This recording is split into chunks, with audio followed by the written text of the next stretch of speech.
ਅਕਾਲ। ਤੁਸੀਂ ਵੇਖ ਰਹੇ ਹੋ ਟੀਵੀ ਪੰਜਾਬ ਤੇ ਮੈਂ ਹਾਂ ਤੁਹਾਡੇ ਨਾਲ ਇੰਦਰਪ੍ਰੀਤ ਕੌਰ ਪੰਨੂ। ਖਬਰਾਂ ਦੇ ਇਸ ਬੁਲੇਟਿਨ ਦੇ ਵਿੱਚ ਤੁਹਾਡਾ ਸਵਾਗਤ ਹੈ। ਸਭ ਤੋਂ ਪਹਿਲਾਂ ਝਾਤ ਮਾਰਦੇ ਹਾਂ ਅੱਜ ਦੀਆਂ ਚੋਣਵੀਆਂ ਖਬਰਾਂ ਦੇ ਉੱਪਰ। ਫੇਰ ਲੱਗੀ ਭਾਰਤ ਦੀਆਂ ਉਡਾਨਾਂ ਦੇ ਉੱਪਰ ਰੋਕ, ਅਗਸਤ 21 ਤੱਕ ਬੈਨ ਰਹੇਗਾ ਜਾਰੀ।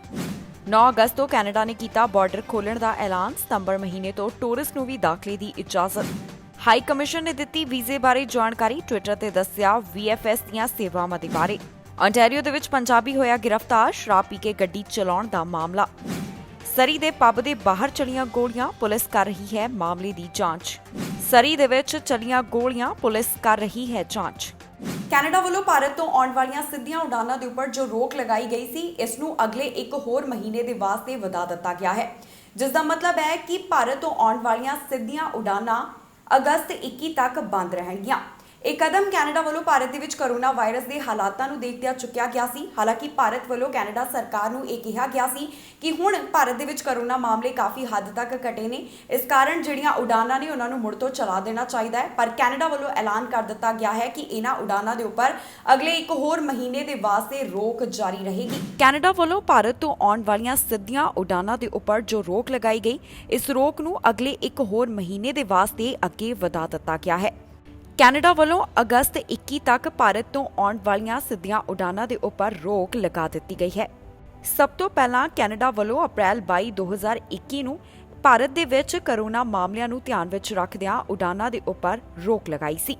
ਇਸੇ ਮਹੀਨੇ ਕੈਨੇਡਾ ਵੱਲੋਂ ਪਾਕਿਸਤਾਨ ਦੇ ਨਾਲ ਵੀ ਉਡਾਨਾਂ ਰੱਦ ਕੀਤੀਆਂ ਗਈਆਂ ਸਨ, ਪਰ ਜੂਨ ਮਹੀਨੇ ਪਾਕਿਸਤਾਨ ਦੇ ਉੱਪਰ ਲੱਗੀ ਰੋਕ ਨੂੰ ਹਟਾ ਲਿਆ ਗਿਆ।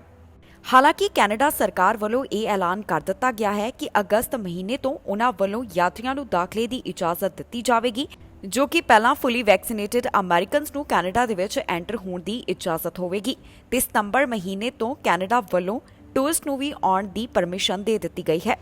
ਦੱਸੀਏ ਕਿ ਭਾਰਤ ਵੱਲੋਂ ਕੈਨੇਡਾ ਸਰਕਾਰ ਤੋਂ ਮੰਗ ਕੀਤੀ ਗਈ ਸੀ ਕਿ ਉਡਾਨਾਂ ਦੇ ਉੱਪਰ ਲੱਗੀ ਰੋਕ ਨੂੰ ਹਟਾ ਲਿਆ ਜਾਵੇ, ਕਿਉਂਕਿ ਇਸ ਦੇ ਨਾਲ ਜਿਹੜੇ ਭਾਰਤ ਤੋਂ ਜਾਣ ਵਾਲੇ ਯਾਤਰੀ ਹਨ, ਉਹਨਾਂ ਨੂੰ ਕਾਫੀ ਦਿੱਕਤਾਂ ਦਾ ਸਾਹਮਣਾ ਕਰਨਾ ਪੈ ਰਿਹਾ ਹੈ। ਖਾਸ ਕਰਕੇ ਜਿਹੜੇ ਭਾਰਤ ਤੋਂ ਜਾਂਦੇ ਵਿਦਿਆਰਥੀ ਹਨ, ਉਹਨਾਂ ਨੂੰ ਕਾਫੀ ਪਰੇਸ਼ਾਨੀਆਂ ਆਉਂਦੀਆਂ ਨੇ। ਪਰ ਹੁਣ ਜੋ ਕੈਨੇਡਾ ਸਰਕਾਰ ਵੱਲੋਂ ਐਲਾਨ ਕੀਤਾ ਗਿਆ, ਉਸ ਦੇ ਤਹਿਤ ਰੋਕ ਨੂੰ ਅਗਲੇ ਇੱਕ ਹੋਰ ਮਹੀਨੇ ਦੇ ਵਾਸਤੇ ਵਧਾ ਦਿੱਤਾ ਗਿਆ। ਦੱਸਣਯੋਗ ਹੈ ਕਿ ਕੈਨੇਡਾ ਵੱਲੋਂ ਜੂਨ ਮਹੀਨੇ confirmation of permanent residence holder ਨੂੰ ਵੀ ਕੈਨੇਡਾ ਦਾਖਲੇ ਦੀ ਇਜਾਜ਼ਤ ਦਿੱਤੀ ਗਈ। ਇਸ ਤੋਂ ਪਹਿਲਾਂ ਫੁੱਲੀ ਵੈਕਸੀਨੇਟਡ ਯਾਤਰੀਆਂ ਦੇ ਵਾਸਤੇ ਕੁਆਰੰਟਾਈਨ ਦੇ ਨਿਯਮ ਨੂੰ ਵੀ ਖਤਮ ਕੀਤਾ ਗਿਆ। ਕੈਨੇਡਾ ਦੇ ਵਿੱਚ ਪਹਿਲਾਂ ਦੇ ਮੁਕਾਬਲੇ ਹੁਣ ਕੋਰੋਨਾ ਵਾਇਰਸ ਦੇ ਮਾਮਲੇ ਕਾਫੀ ਹੱਦ ਤੱਕ ਘਟੇ ਨੇ, ਜਿਸ ਤੋਂ ਬਾਅਦ ਜੋ ਲੰਬੇ ਸਮੇਂ ਤੋਂ ਯਾਤਰਾ ਸੰਬੰਧੀ ਪਾਬੰਦੀਆਂ ਲਗਾਈਆਂ ਗਈਆਂ, ਉਹ ਕੈਨੇਡਾ ਵੱਲੋਂ ਹਟਾਈਆਂ ਜਾ ਰਹੀਆਂ ਨੇ। ਕੈਨੇਡਾ ਵੱਲੋਂ ਬਾਰਡਰ ਖੋਲ੍ਹਣ ਸੰਬੰਧੀ ਐਲਾਨ ਕਰ ਦਿੱਤਾ ਗਿਆ ਹੈ, ਜਿਸ ਦੇ ਮੁਤਾਬਕ ਅਗਸਤ 9 ਤੋਂ ਜਿਹੜੇ ਫੁੱਲੀ ਵੈਕਸੀਨੇਟਡ ਅਮਰੀਕਨਸ ਨੇ, ਉਹ ਇਸ ਬਾਰਡਰ ਦੇ ਰਾਹੀਂ ਕੈਨੇਡਾ ਦੇ ਵਿੱਚ ਦਾਖਲ ਹੋ ਸਕਣਗੇ। ਨਾਲ ਹੀ ਇੱਕ ਹੋਰ ਵੱਡੀ ਅਪਡੇਟ ਉਹਨਾਂ ਵੱਲੋਂ ਸਾਂਝੀ ਕੀਤੀ ਗਈ ਹੈ, ਜਿਸ ਦੇ ਵਿੱਚ ਕੈਨੇਡਾ ਦਾ ਕਹਿਣਾ ਹੈ ਕਿ ਸਾਰੇ ਵੱਖ-ਵੱਖ ਦੇਸ਼ਾਂ ਦੇ ਜਿਹੜੇ ਫੁੱਲੀ ਵੈਕਸੀਨੇਟਡ ਯਾਤਰੀ ਨੇ, ਉਹਨਾਂ ਨੂੰ ਕੈਨੇਡਾ ਦੇ ਵਿੱਚ ਸਤੰਬਰ ਮਹੀਨੇ ਤੋਂ ਦਾਖਲੇ ਦੀ ਇਜਾਜ਼ਤ ਦਿੱਤੀ ਜਾਵੇਗੀ। ਇਸ ਵਾਸਤੇ ਕੈਨੇਡਾ ਨੇ ਸ਼ਰਤ ਰੱਖੀ ਹੈ ਕਿ ਜਿਹੜਾ ਵੈਕਸੀਨ ਹੈ, ਉਹ WHO ਵੱਲੋਂ ਮਾਨਤਾ ਪ੍ਰਾਪਤ ਵੈਕਸੀਨ ਦਾ ਲੱਗਿਆ ਹੋਣਾ ਚਾਹੀਦਾ ਹੈ। ਯਾਤਰੀ ਦੇ ਕੈਨੇਡਾ ਦਾਖਲੇ ਤੋਂ 14 ਦਿਨ ਪਹਿਲਾਂ ਉਸ ਨੂੰ ਅਰਾਈਵਕੈਨ ਐਪ ਜਾਂ ਵੈਬਸਾਈਟ ਦੇ ਉੱਪਰ ਸਾਰੀ ਜਾਣਕਾਰੀ ਸਾਂਝੀ ਕਰਨੀ ਹੋਵੇਗੀ। ਕੈਨੇਡਾ ਵੱਲੋਂ ਯਾਤਰੀਆਂ ਨੂੰ ਦਾਖਲੇ ਦੀ ਇਜਾਜ਼ਤ ਕਦੋਂ ਦਿੱਤੀ ਜਾਵੇਗੀ, ਇਸ ਦਾ ਇੰਤਜ਼ਾਰ ਕੀਤਾ ਜਾ ਰਿਹਾ ਸੀ। ਇਸ ਬਾਰੇ ਅਪਡੇਟ ਸਾਹਮਣੇ ਆਈ ਹੈ, ਜਿਸ ਦੇ ਮੁਤਾਬਕ ਕੈਨੇਡਾ ਵੱਲੋਂ 9 ਅਗਸਤ ਤੋਂ ਫੁੱਲੀ ਵੈਕਸੀਨੇਟਡ ਅਮਰੀਕਨਸ ਨੂੰ ਕੈਨੇਡਾ ਦੇ ਵਿੱਚ ਦਾਖਲੇ ਦੀ ਇਜਾਜ਼ਤ ਦਿੱਤੀ ਜਾਵੇਗੀ। ਇਸ ਐਲਾਨ ਦੇ ਮੁਤਾਬਕ ਜਿਹੜੇ ਫੁੱਲੀ ਵੈਕਸੀਨੇਟਡ ਅਮਰੀਕਨਸ ਹਨ, ਉਹ ਹੁਣ 9 ਅਗਸਤ ਤੋਂ ਕੈਨੇਡਾ ਦੇ ਵਿੱਚ ਦਾਖਲ ਹੋ ਸਕਣਗੇ। ਇਸ ਦੇ ਨਾਲ ਹੀ ਇਹਨਾਂ ਵਾਸਤੇ ਅਗਸਤ 9 ਤੋਂ ਹੋਟਲ ਕੁਆਰੰਟਾਈਨ ਨੂੰ ਵੀ ਖਤਮ ਕੀਤਾ ਜਾ ਰਿਹਾ ਹੈ। ਇੰਨਾ ਹੀ ਨਹੀਂ, ਕੈਨੇਡਾ ਵੱਲੋਂ ਇਹ ਵੀ ਜਾਣਕਾਰੀ ਦੇ ਦਿੱਤੀ ਗਈ ਕਿ ਬਾਕੀ ਦੇਸ਼ਾਂ ਦੇ ਫੁੱਲੀ ਵੈਕਸੀਨੇਟਡ ਟੂਰਿਸਟ ਵੀ ਕੈਨੇਡਾ ਦੇ ਵਿੱਚ 7 ਸਤੰਬਰ ਤੋਂ ਦਾਖਲ ਹੋ ਸਕਦੇ ਹਨ। ਕੈਨੇਡਾ ਦੇ ਵਿੱਚ ਕੋਰੋਨਾ ਵਾਇਰਸ ਦੇ ਹਾਲਾਤ ਕਾਬੂ ਦੇ ਵਿੱਚ ਨੇ, ਜਿਸ ਤੋਂ ਬਾਅਦ ਕੈਨੇਡਾ ਵੱਲੋਂ ਇੱਕ ਵੱਡਾ ਐਲਾਨ ਕਰ ਦਿੱਤਾ ਗਿਆ ਹੈ। ਦੱਸ ਦਈਏ ਕਿ ਜਿਹੜੇ ਫੁੱਲੀ ਵੈਕਸੀਨੇਟਡ ਯਾਤਰੀ ਕੈਨੇਡਾ ਦੇ ਵਿੱਚ ਆਉਣਗੇ, ਨਾ ਤੇ ਉਹਨਾਂ ਦਾ ਔਨ ਅਰਾਈਵਲ ਅਤੇ ਨਾ ਹੀ 8 ਦਿਨਾਂ ਬਾਅਦ ਟੈਸਟ ਕੀਤਾ ਜਾਵੇਗਾ। ਪਰ ਨਾਲ ਹੀ ਕੈਨੇਡਾ ਵੱਲੋਂ ਇਹ ਸਪਸ਼ਟ ਕੀਤਾ ਗਿਆ ਹੈ ਕਿ ਬਾਰਡਰ ਦੇ ਉੱਪਰ ਰੈਂਡਮ ਟੈਸਟਿੰਗ ਕੀਤੀ ਜਾ ਸਕਦੀ ਹੈ। ਜਿਹੜੇ ਵੀ ਫੁੱਲੀ ਵੈਕਸੀਨੇਟਡ ਯਾਤਰੀ ਕੈਨੇਡਾ ਦੇ ਵਿੱਚ ਦਾਖਲ ਹੋਣਗੇ, ਉਹਨਾਂ ਦੇ WHO ਵੱਲੋਂ ਮਾਨਤਾ ਪ੍ਰਾਪਤ ਕੋਵਿਡ-19 ਵੈਕਸੀਨ ਲੱਗੀ ਹੋਣੀ ਚਾਹੀਦੀ ਹੈ, ਜਿਸ ਦਾ ਮਤਲਬ ਹੈ ਕਿ ਟਰੈਵਲ ਕਰਨ ਵਾਲਿਆਂ ਦੇ ਐਸਟ੍ਰਾਜੈਨੇਕਾ, ਫਾਈਜ਼ਰ, ਜੌਨਸਨ, ਕੋਵਿਸ਼ੀਲਡ ਜਾਂ ਮੋਡਰਨਾ ਵੈਕਸੀਨ ਦੀ ਡੋਜ਼ ਲੱਗੀ ਹੋਣੀ ਜ਼ਰੂਰੀ ਹੈ। ਕੈਨੇਡਾ ਦੇ ਵਿੱਚ ਦਾਖਲ ਹੋਣ ਦੇ 14 ਦਿਨ ਪਹਿਲਾਂ ਯਾਤਰੀਆਂ ਨੂੰ ਅਰਾਈਵ ਕੈਨ ਐਪ ਜਾਂ ਫਿਰ ਵੈਬਸਾਈਟ ਦੇ ਉੱਪਰ ਆਪਣੀ ਵੈਕਸੀਨੇਸ਼ਨ ਦੇ ਨਾਲ ਜੁੜੀ ਹੋਈ ਸਾਰੀ ਜਾਣਕਾਰੀ ਅਪਲੋਡ ਕਰਨੀ ਹੋਵੇਗੀ। ਇਸ ਦੇ ਨਾਲ ਹੀ ਇਹ ਵੀ ਸਵਾਲ ਖੜਾ ਹੋ ਜਾਂਦਾ ਹੈ ਕਿ ਜਿਹੜੇ 12 ਸਾਲ ਤੋਂ ਘੱਟ ਉਮਰ ਵਾਲੇ ਬੱਚੇ ਨੇ ਉਹ ਕੈਨੇਡਾ ਦੇ ਵਿੱਚ ਕਿਵੇਂ ਦਾਖਲ ਹੋ ਸਕਣਗੇ। ਸਰਕਾਰ ਵੱਲੋਂ ਜਲਦ ਹੀ ਇਸ ਦੀ ਯੋਜਨਾ ਵੀ ਸਾਂਝੀ ਕੀਤੀ ਜਾਵੇਗੀ। ਇਸ ਦੇ ਨਾਲ ਹੀ ਪ੍ਰੋਵਿੰਸਸ ਦੇ ਵੱਲੋਂ ਵੀ ਆਪਣੇ ਨਿਯਮ ਸਾਂਝੇ ਕੀਤੇ ਜਾਣਗੇ ਕਿ ਜੇਕਰ ਯਾਤਰੀ ਉਹਨਾਂ ਦੀ ਟੈਰੀਟਰੀ ਦੇ ਵਿੱਚ ਆਉਣਗੇ ਤਾਂ ਉਹਨਾਂ ਵੱਲੋਂ ਉਹਨਾਂ ਦੇ ਵਾਸਤੇ ਕੀ ਐਲਾਨ ਕੀਤੇ ਜਾਣਗੇ। ਇਸ ਦੇ ਨਾਲ ਹੀ ਸਰਕਾਰ ਵੱਲੋਂ ਇਹ ਵੀ ਜਾਣਕਾਰੀ ਸਾਂਝੀ ਕੀਤੀ ਗਈ ਹੈ ਕਿ ਆਉਣ ਵਾਲੇ ਦਿਨਾਂ ਦੇ ਵਿੱਚ ਇਸ ਦੇ ਨਾਲ ਸੰਬੰਧਿਤ ਵਧੇਰੇ ਜਾਣਕਾਰੀ ਸਾਂਝੀ ਕੀਤੀ ਜਾਵੇਗੀ। ਕੈਨੇਡੀਅਨ ਹਾਈ ਕਮਿਸ਼ਨ ਵੱਲੋਂ ਟਵਿੱਟਰ ਦੇ ਉੱਪਰ ਨਵੀਂ ਜਾਣਕਾਰੀ ਸਾਂਝੀ ਕੀਤੀ ਗਈ ਹੈ ਜੋ ਕਿ ਵੀਜ਼ਾ ਐਪਲੀਕੈਂਟਸ ਦੇ ਵਾਸਤੇ ਉਹਨਾਂ ਵੱਲੋਂ ਇਨਫੋਰਮੇਸ਼ਨ ਦਿੱਤੀ ਗਈ ਹੈ। BFS ਵੱਲੋਂ ਕਿਹੜੀਆਂ ਸੇਵਾਵਾਂ ਮੁੜ ਤੋਂ ਸ਼ੁਰੂ ਕੀਤੀਆਂ ਜਾ ਰਹੀਆਂ ਨੇ ਤੇ ਕਦੋਂ ਇਹ ਸ਼ੁਰੂ ਹੋਣਗੀਆਂ ਇਸ ਦੇ ਬਾਰੇ ਵੀ ਉਹਨਾਂ ਵੱਲੋਂ ਟਵੀਟ ਕੀਤੇ ਗਏ ਨੇ। ਕੈਨੇਡੀਅਨ ਹਾਈ ਕਮਿਸ਼ਨ ਵੱਲੋਂ ਵੀਜ਼ਾ ਐਪਲੀਕੈਂਟਸ ਦੇ ਲਈ ਇੱਕ ਨਵੀਂ ਜਾਣਕਾਰੀ ਸਾਂਝੀ ਕੀਤੀ ਗਈ ਹੈ। ਹਾਈ ਕਮਿਸ਼ਨ ਦੀ ਇਹ ਜਾਣਕਾਰੀ ਪਾਸਪੋਰਟ ਟ੍ਰਾਂਸਮਿਸ਼ਨ ਦੇ ਨਾਲ ਜੁੜੀ ਹੋਈ ਹੈ। ਹਾਈ ਕਮਿਸ਼ਨ ਵੱਲੋਂ ਟਵਿੱਟਰ ਦੇ ਉੱਪਰ ਟਵੀਟ ਦੇ ਮਾਧਿਅਮ ਦੇ ਰਾਹੀਂ ਦੱਸਿਆ ਗਿਆ ਕਿ ਸਾਰੇ ਪਾਸਪੋਰਟ ਰਿਕੁਐਸਟ ਲੈਟਰਸ ਹੋਲਡਰ ਦੇ ਵਾਸਤੇ ਪਾਸਪੋਰਟ ਟ੍ਰਾਂਸਮਿਸ਼ਨ ਦੀਆਂ ਸੇਵਾਵਾਂ ਮੁੜ ਤੋਂ ਸ਼ੁਰੂ ਕੀਤੀਆਂ ਜਾ ਰਹੀਆਂ ਨੇ। ਉਨ੍ਹਾਂ ਦੱਸਿਆ ਕਿ BFS ਪਲੇਟਫਾਰਮ ਨੂੰ ਹੁਣ ਰਿਕੁਐਸਟ ਦੇ ਵਾਸਤੇ ਓਪਨ ਕਰ ਦਿੱਤਾ ਗਿਆ ਹੈ। ਨਾਲ ਹੀ ਉਨ੍ਹਾਂ ਵੱਲੋਂ ਇੱਕ ਹੋਰ ਟਵੀਟ ਕਰਕੇ ਖਾਸ ਜਾਣਕਾਰੀ ਇਹ ਵੀ ਦਿੱਤੀ ਗਈ ਕਿ ਜਿਨ੍ਹਾਂ ਨੂੰ ਵੀ ਸਬਮਿਸ਼ਨ ਦੇ ਵਿੱਚ ਕਿਸੇ ਤਰ੍ਹਾਂ ਦੀ ਪਰੇਸ਼ਾਨੀ ਆਉਂਦੀ ਹੈ ਉਹ ਬਾਰ-ਬਾਰ ਟਰਾਈ ਕਰਨ ਕਿਉਂਕਿ ਬਹੁਤ ਜ਼ਿਆਦਾ ਡਿਮਾਂਡ ਹੋਣ ਦੇ ਕਾਰਨ ਇਸ ਦੇ ਵਿੱਚ ਇਸ ਤਰ੍ਹਾਂ ਦੀਆਂ ਪਰੇਸ਼ਾਨੀਆਂ ਸਾਹਮਣੇ ਆ ਸਕਦੀਆਂ ਨੇ। ਇਸ ਦੇ ਨਾਲ ਹੀ ਹਾਈ ਕਮਿਸ਼ਨ ਵੱਲੋਂ ਇਹ ਵੀ ਦੱਸਿਆ ਗਿਆ ਹੈ ਕਿ ਜਦੋਂ ਤੁਸੀਂ ਰਿਕੁਐਸਟ ਕਰਦੇ ਹੋ ਤਾਂ ਆਪਣੇ ਪਾਸਪੋਰਟ ਦੀ ਸਟੈਂਪ ਦੇ ਵਾਸਤੇ 14 ਦਿਨਾਂ ਦੇ ਸਮੇਂ ਦਾ ਇੰਤਜ਼ਾਰ ਕੀਤਾ ਜਾਵੇ। ਦੱਸ ਦਈਏ ਕਿ ਕੈਨੇਡੀਅਨ ਹਾਈ ਕਮਿਸ਼ਨ ਵੱਲੋਂ ਪਾਸਪੋਰਟ ਸਬਮਿਸ਼ਨ ਦੇ ਨਾਲ ਸੰਬੰਧਿਤ ਵੀ ਪਹਿਲਾਂ ਜਾਣਕਾਰੀ ਸਾਂਝੀ ਕੀਤੀ ਗਈ ਸੀ, ਜਿਸ ਦੇ ਵਿੱਚ ਉਹਨਾਂ ਨੇ ਦੱਸਿਆ ਸੀ ਕਿ 19 ਜੁਲਾਈ ਤੋਂ ਪਾਸਪੋਰਟ ਸਬਮਿਸ਼ਨ ਸਰਵਿਸ ਜੋ ਕਿ 2 ਵੀਕ ਕੋਰੀਅਰ ਹੈ ਉਸ ਨੂੰ ਸਾਰੀਆਂ ਕੈਟੇਗਰੀਜ਼ ਦੇ ਵਾਸਤੇ ਮੁੜ ਤੋਂ ਸ਼ੁਰੂ ਕੀਤਾ ਗਿਆ ਹੈ। ਨਾਲ ਹੀ ਉਹਨਾਂ ਇਹ ਵੀ ਦੱਸਿਆ ਸੀ ਕਿ ਕਲਾਇੰਟਸ ਨੂੰ ਇਸ ਦੇ ਵਾਸਤੇ ਕੀ ਕਰਨਾ ਹੋਵੇਗਾ। ਜਾਣਕਾਰੀ ਦੇ ਮੁਤਾਬਕ ਜਿਹੜੇ ਵੀ ਕਲਾਇੰਟਸ ਨੂੰ ਪਾਸਪੋਰਟ ਸਬਮਿਸ਼ਨ ਲੈਟਰ ਮਿਲ ਚੁੱਕੀ ਹੈ ਉਹਨਾਂ ਨੂੰ ਪਾਸਪੋਰਟ ਸਬਮਿਸ਼ਨ ਵੈਬ ਫਾਰਮ ਭਰਨਾ ਹੋਵੇਗਾ। ਨਾਲ ਹੀ ਉਹਨਾਂ ਦੱਸਿਆ ਹੈ ਕਿ ਇਨ ਪਰਸਨ ਪਾਸਪੋਰਟ ਸਬਮਿਸ਼ਨ ਨਹੀਂ ਹੋਵੇਗੀ, ਜਾਣੀ ਕਿ ਇਸ ਤਰ੍ਹਾਂ ਪਾਸਪੋਰਟ ਮਨਜ਼ੂਰ ਨਹੀਂ ਕੀਤੇ ਜਾਣਗੇ। ਅੰਟੈਰੀਓ ਤੋਂ ਇੱਕ ਅਜਿਹਾ ਮਾਮਲਾ ਸਾਹਮਣੇ ਆਇਆ ਜਿੱਥੇ ਇੱਕ ਪੰਜਾਬੀ ਨੂੰ ਗ੍ਰਿਫਤਾਰ ਕੀਤਾ ਗਿਆ ਹੈ। ਦਰਅਸਲ ਇਸ ਪੰਜਾਬੀ ਦੇ ਉੱਪਰ ਦੋਸ਼ ਹੈ ਕਿ ਇਸ ਵੱਲੋਂ ਸ਼ਰਾਬ ਪੀ ਕੇ ਬਿਨਾਂ ਲਾਇਸੈਂਸ ਦੇ ਗੱਡੀ ਚਲਾਈ ਜਾ ਰਹੀ ਸੀ। ਇਸ ਦੀ ਜਾਣਕਾਰੀ ਪੁਲਿਸ ਵੱਲੋਂ ਸਾਂਝੀ ਕੀਤੀ ਗਈ ਹੈ। ਨਾਲ ਹੀ ਇਸ ਪੰਜਾਬੀ ਦਾ ਨਾਮ ਵੀ ਜਨਤਕ ਕੀਤਾ ਗਿਆ। ਮਾਮਲਾ ਅੰਟੈਰੀਓ ਤੋਂ ਸਾਹਮਣੇ ਆਇਆ ਜਿੱਥੇ ਇੱਕ ਪੰਜਾਬੀ ਨੂੰ ਗ੍ਰਿਫਤਾਰ ਕੀਤਾ ਗਿਆ ਹੈ। ਜਿਸ ਪੰਜਾਬੀ ਨੂੰ ਗ੍ਰਿਫਤਾਰ ਕੀਤਾ ਗਿਆ ਇਸ ਦਾ ਨਾਮ ਆਲਮਜੀਤ ਸੰਧੂ ਦੱਸਿਆ ਗਿਆ, ਜਿਸ ਦੇ ਉੱਪਰ ਦੋਸ਼ ਹੈ ਕਿ ਉਸ ਵੱਲੋਂ ਸ਼ਰਾਬ ਪੀ ਕੇ ਗੱਡੀ ਚਲਾਈ ਜਾ ਰਹੀ ਸੀ ਅਤੇ ਉਸ ਵੱਲੋਂ ਐਕਸੀਡੈਂਟ ਕੀਤਾ ਗਿਆ। ਇਹ ਘਟਨਾ ਐਤਵਾਰ ਵਾਲੇ ਦਿਨ ਦੀ ਦੱਸੀ ਗਈ। ਆਲਮਜੀਤ ਸੰਧੂ ਨਾਮ ਦੇ ਵਿਅਕਤੀ ਵੱਲੋਂ ਸ਼ਰਾਬੀ ਹਾਲਤ ਦੇ ਵਿੱਚ ਬਿਨਾਂ ਲਾਇਸੈਂਸ ਤੋਂ ਗੱਡੀ ਚਲਾਈ ਜਾ ਰਹੀ ਸੀ। ਇਸ ਤੋਂ ਬਾਅਦ ਆਲਮਜੀਤ ਨੂੰ 에ਅਰਪੋਰਟ ਰੋਡ ਤੋਂ ਗ੍ਰਿਫਤਾਰ ਕੀਤਾ ਗਿਆ। ਆਲਮਜੀਤ ਮਿਸੀਸਾਗਾ ਦੇ ਨਾਲ ਸੰਬੰਧਿਤ ਦੱਸਿਆ ਗਿਆ ਹੈ। ਪੁਲਿਸ ਵੱਲੋਂ ਜੋ ਜਾਣਕਾਰੀ ਦਿੱਤੀ ਗਈ ਉਸ ਦੇ ਮੁਤਾਬਕ 5:30 ਵਜੇ ਦੇ ਕਰੀਬ 에ਅਰਪੋਰਟ ਰੋਡ ਲਾਗੇ 2 ਗੱਡੀਆਂ ਵਿਚਕਾਰ ਐਕਸੀਡੈਂਟ ਹੋਇਆ। ਉਹਨਾਂ ਨੂੰ ਇਸ ਬਾਰੇ ਜਾਣਕਾਰੀ ਮਿਲੀ ਤੇ ਜਦੋਂ ਉਹ ਮੌਕੇ ਦੇ ਉੱਪਰ ਪਹੁੰਚੇ ਤਾਂ ਉਹਨਾਂ ਵੱਲੋਂ ਆਲਮਜੀਤ ਸੰਧੂ ਨੂੰ ਸ਼ਰਾਬੀ ਹਾਲਤ ਦੇ ਵਿੱਚ ਗ੍ਰਿਫਤਾਰ ਕੀਤਾ ਗਿਆ। ਇਸ ਦੌਰਾਨ ਪੁਲਿਸ ਵੱਲੋਂ ਜਦੋਂ ਜਾਂਚ ਕੀਤੀ ਗਈ ਤਾਂ ਉਹਨਾਂ ਨੇ ਪਾਇਆ ਕਿ ਆਲਮਜੀਤ ਦੇ ਕੋਲ ਡਰਾਈਵਿੰਗ ਲਾਇਸੈਂਸ ਵੀ ਨਹੀਂ ਸੀ। ਨਾਲ ਹੀ ਉਸ ਵੱਲੋਂ ਜੋ ਪੁਲਿਸ ਦੀ ਕਾਰਵਾਈ ਦੇ ਵਿੱਚ ਰੁਕਾਵਟ ਪਾਈ ਜਾ ਰਹੀ ਸੀ ਇਸ ਦੇ ਵੀ ਉਸ ਦੇ ਉੱਪਰ ਦੋਸ਼ ਲਗਾਏ ਗਏ ਹਨ। ਹੁਣ ਜਾਣਕਾਰੀ ਦੇ ਮੁਤਾਬਕ ਆਲਮਜੀਤ ਸੰਧੂ ਦੀ 30 ਸਤੰਬਰ ਨੂੰ ਕੋਰਟ ਦੇ ਵਿੱਚ ਪੇਸ਼ੀ ਹੋਵੇਗੀ। ਸਰੀ ਤੋਂ ਮਾਮਲਾ ਸਾਹਮਣੇ ਆਇਆ ਜਿੱਥੇ ਪੱਬ ਦੇ ਬਾਹਰ ਗੋਲੀਆਂ ਚੱਲੀਆਂ ਨੇ। ਇੱਕ ਵਿਅਕਤੀ ਦੇ ਉੱਪਰ ਗੋਲੀਆਂ ਚਲਾਈਆਂ ਗਈਆਂ ਜਿਸ ਦੀ ਪੁਲਿਸ ਵੱਲੋਂ ਭਾਲ ਕੀਤੀ ਜਾ ਰਹੀ ਹੈ। RCMP ਦਾ ਕਹਿਣਾ ਹੈ ਕਿ ਜੇਕਰ ਕਿਸੇ ਨੂੰ ਵੀ ਇਸ ਘਟਨਾ ਸੰਬੰਧੀ ਕੋਈ ਵੀ ਜਾਣਕਾਰੀ ਹੋਵੇ ਉਹਨਾਂ ਦੇ ਨਾਲ ਜ਼ਰੂਰ ਸੰਪਰਕ ਕੀਤਾ ਜਾਵੇ। ਸਰੀ ਦੇ ਪੱਬ ਦੇ ਬਾਹਰ ਗੋਲੀਆਂ ਚੱਲੀਆਂ ਨੇ ਜਿਸ ਤੋਂ ਬਾਅਦ ਹੁਣ ਪੁਲਿਸ ਵੱਲੋਂ ਇਸ ਮਾਮਲੇ ਦੀ ਪੜਤਾਲ ਕੀਤੀ ਜਾ ਰਹੀ ਹੈ। ਪੁਲਿਸ ਵੱਲੋਂ ਜਾਣਕਾਰੀ ਸਾਂਝੀ ਕੀਤੀ ਗਈ ਕਿ ਸਰੀ ਦੇ ਪੱਬ ਦੇ ਬਾਹਰ ਇੱਕ ਵਿਅਕਤੀ ਦੇ ਉੱਪਰ ਗੋਲੀਆਂ ਚਲਾਈਆਂ ਗਈਆਂ ਤੇ ਹੁਣ ਉਹਨਾਂ ਵੱਲੋਂ ਇਸ ਦੇ ਵਿਟਨੈਸ ਦੀ ਭਾਲ ਕੀਤੀ ਜਾ ਰਹੀ ਹੈ। ਸਰੀ RCMP ਦਾ ਕਹਿਣਾ ਹੈ ਕਿ 1:15 ਦੇ ਕਰੀਬ ਉਹਨਾਂ ਨੂੰ ਵਿਕਟਮ ਪੁਲ ਦੇ ਹੇਠਾਂ ਮਿਲਿਆ। RCMP ਵੱਲੋਂ ਇਸ ਵਿਕਟਮ ਨੂੰ ਹਸਪਤਾਲ ਦੇ ਵਿੱਚ ਭਰਤੀ ਕਰਵਾਇਆ ਗਿਆ ਜਿਸ ਨੂੰ ਲਾਈਫ ਥ੍ਰੈਟਨਿੰਗ ਇੰਜਰੀਜ਼ ਆਈਆਂ ਹਨ। ਹੁਣ ਸਰੀ ਦੀ RCMP ਸੀਰੀਅਸ ਕ੍ਰਾਈਮ ਯੂਨਿਟ ਵੱਲੋਂ ਇਸ ਮਾਮਲੇ ਦੀ ਪੜਤਾਲ ਕੀਤੀ ਜਾ ਰਹੀ ਹੈ ਤੇ ਉਹਨਾਂ ਵੱਲੋਂ ਕਿਹਾ ਜਾ ਰਿਹਾ ਹੈ ਕਿ ਇਸ ਘਟਨਾ ਦਾ ਵਿਟਨੈਸ ਅੱਗੇ ਆਵੇ ਤੇ ਉਹਨਾਂ ਦੇ ਨਾਲ ਇਸ ਸੰਬੰਧੀ ਜਾਣਕਾਰੀ ਸਾਂਝੀ ਕੀਤੀ ਜਾਵੇ। ਜਿਸ ਪੱਬ ਦੇ ਬਾਹਰ ਇਹ ਗੋਲੀਆਂ ਚੱਲੀਆਂ ਇਹ ਪੱਬ ਵੈਲੀ ਦੇ ਵਿੱਚ ਹੈ। ਪੁਲਿਸ ਦਾ ਕਹਿਣਾ ਹੈ ਕਿ ਇਹ ਮਾਮਲਾ ਟਾਰਗੇਟਡ ਹੋ ਸਕਦਾ ਹੈ ਤੇ ਜਿਸ ਵਿਅਕਤੀ ਦੇ ਉੱਪਰ ਗੋਲੀਆਂ ਚਲਾਈਆਂ ਗਈਆਂ ਉਹ ਪੁਲਿਸ ਨੂੰ ਨੋਨ ਹੈ। ਜਾਣਕਾਰੀ ਦੇ ਲਈ ਦੱਸ ਦਈਏ ਕਿ 2021 ਦੇ ਦੌਰਾਨ ਹੁਣ ਤੱਕ ਦਾ ਇਹ ਵਾਈਮਾ ਮਾਮਲਾ ਸਾਹਮਣੇ ਆਇਆ ਜਿੱਥੇ ਵਿਅਕਤੀ ਦੇ ਉੱਪਰ ਗੋਲੀਆਂ ਚਲਾਈਆਂ ਗਈਆਂ ਨੇ। RCMP ਦਾ ਕਹਿਣਾ ਹੈ ਕਿ ਜੇਕਰ ਕਿਸੇ ਨੂੰ ਇਸ ਬਾਰੇ ਕੋਈ ਵੀ ਜਾਣਕਾਰੀ ਹੈ ਤਾਂ 6045990502 ਜਾਂ ਫਿਰ ਕ੍ਰਾਈਮ ਸਟਾਪਰਸ ਨੂੰ 1800-222-8477 ਦੇ ਉੱਪਰ ਜਾਣਕਾਰੀ ਦਿੱਤੀ ਜਾ ਸਕਦੀ ਹੈ। ਸਰੀ ਤੋਂ ਇੱਕ ਅਜਿਹਾ ਮਾਮਲਾ ਸਾਹਮਣੇ ਆਇਆ ਜਿੱਥੇ ਮਿਨੀ ਵੈਨ ਦੇ ਵਿੱਚ ਬੈਠੇ ਦੋ ਵਿਅਕਤੀਆਂ ਦੇ ਉੱਪਰ ਗੋਲੀਆਂ ਚਲਾਈਆਂ ਗਈਆਂ। ਪੁਲਿਸ ਵੱਲੋਂ ਜੋ ਜਾਣਕਾਰੀ ਦਿੱਤੀ ਗਈ ਹੈ ਉਸ ਦੇ ਮੁਤਾਬਕ ਇੱਕ ਗੱਡੀ ਦੇ ਵਿੱਚ ਬੈਠੇ ਡਰਾਈਵਰ ਵੱਲੋਂ ਮਿਨੀ ਵੈਨ ਦੇ ਵਿੱਚ ਜੋ ਦੋ ਜਾਣੇ ਬੈਠੇ ਹੋਏ ਸਨ ਉਹਨਾਂ ਦੇ ਉੱਪਰ ਗੋਲੀਆਂ ਚਲਾਈਆਂ ਗਈਆਂ।